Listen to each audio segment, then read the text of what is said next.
My parents warned me not to look out the window at night. I just discovered the horrifying reason why. Ever since I was a baby, my parents always told me, don't look out the window at night. I always asked them why, but they would just shrug it off with a creepy smile. As I grew older, I stopped questioning it, but I just never could have guessed the horrifying secrets my parents were hiding. Everyone in my town also followed this weird tradition, so I thought it was normal.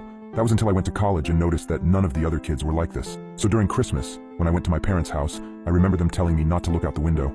I gave them a smile and a small chuckle before telling them I wouldn't. However, curiosity struck me the moment they left the room. As I lay in the dark, I came to a decision. I was going to look out of the window. Just as my hand came to the sheer white curtain of the guest room, I paused. My mind flashed to that one time when I was 12. My parents were talking in the kitchen. I was home with the flu and was about to make my way to the sink for some water, but I stopped at the doorway. I hid behind the wall, peeking my head out from the doorway just an inch. My mother was crying and my father was holding her and rocking. That poor little girl. I feel horrible for her family, whispered my mother. My father just nodded and continued holding her. I went back to my room after that. Several hours later, my dad came up to my room with several pieces of wood and boarded up my windows. "What are you doing that for, Dad?" I asked him. "Oh, it's nothing. Just safety reasons," he replied.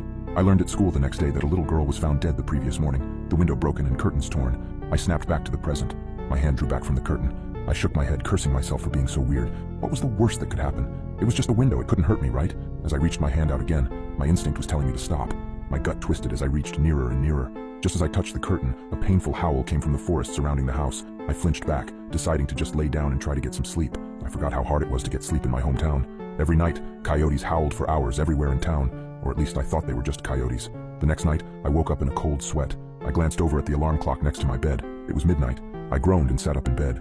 A low growling sound from outside of my bedroom window. I thought back to last night and decided that I had made up my mind about looking out. I thrusted my arm towards the curtain and pulled back hard, almost ripping it away from the rod. I flattened myself against the wall next to the bed for a moment before I put one eye in front of the window. I immediately regretted my decision as I heard claws clacking up the house. I flung myself out of bed, tumbling on the floor. I stood up and got back up on the bed. I stuck my face closer to the window as the clacking got closer and closer. It suddenly stopped for a second before the most terrifying creature popped up from outside, emitting a horrible shriek as it did so. I can never forget its face, the way the hollow eyes oozed some kind of black substance, like tar, and the way its lips were pulled back into a gruesome grin, the teeth blood-stained and razor-sharp. It looked like it had 4 limbs, its front 2 slamming on the glass and pounding. As I was frozen in front of the window in terror, my parents burst into the room. My father held a shotgun. He marched up to my bed and yanked me away from the window. He pointed his shotgun at the creature, shooting a bullet at it. The thing scrambled away, leaving the window almost completely shattered. "Damn it, son, it was a simple task. Just don't look out the window. How hard is that?" My dad shouted at me. I wasn't processing his words. I was sitting on the floor, arms and legs splayed everywhere in utter shock. What the hell had I just seen? My mother ran to the bedroom door. She had tears in her eyes. "Is everyone all right?" she asked. "Yeah, we're fine. We still gotta get that creepy effing monster."